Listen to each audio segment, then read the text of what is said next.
I wasn't just addicted to like the lifestyle, the drugs, the money.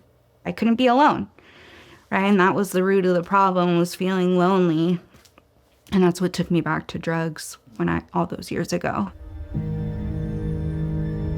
I got pregnant when I was 16. I had my daughter in my life, but I just felt really lonely. And the only way I knew how to cope was drugs. I smoked heroin, and then I used intravenously. I lost my apartment, stopped going to school, then lost my job. Something that I told myself that I would never give my kid up, like my mom did.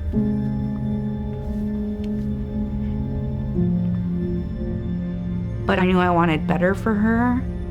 That better was my dad. I spent 2 years out on the streets, miserable, living in trap houses. I ended up getting raided by the Chelan County Sheriff's Department. I didn't want to get clean, but I didn't want to continue living the life I was living. 2 years ago, my brother passed away of a fentanyl overdose. My 9-year-old niece at the time found my brother unconscious in the bathroom.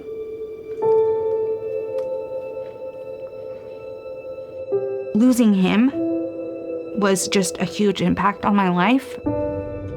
I gained a fire for recovery. During that time, I was holding her accountable to go into treatment and making home visits and having interactions with her. I started to learn Oxford House rules. I started to become involved. I got back in touch with my sponsor, created goals for myself. I had just gotten a job as a recovery navigator. I used to see Carmen, I would say, when she was probably at her worst. He actually was at the 2020 raid. He cuffed me and put me in the car. I have now gone to work with him on a professional level.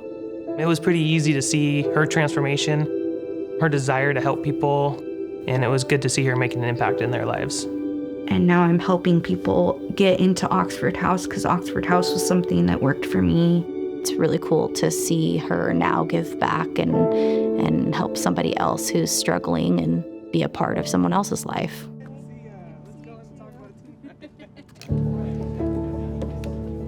Officially November 1st, I took over guardianship of my niece, and she's been with me for a year. Starting to build a relationship with my daughter, with my niece. We like to go and have some Starbucks and just sit and, they like to call it spilling the tea. Being present for them, for me, is an all-time high. I got clean for myself, but I've managed to stay clean for them. We can't gauge success on the amount of times people stay clean, but it's the amount of times they continue to get back up after they've fallen down is what gauges success. I want to live and have a good life for myself and for my girls.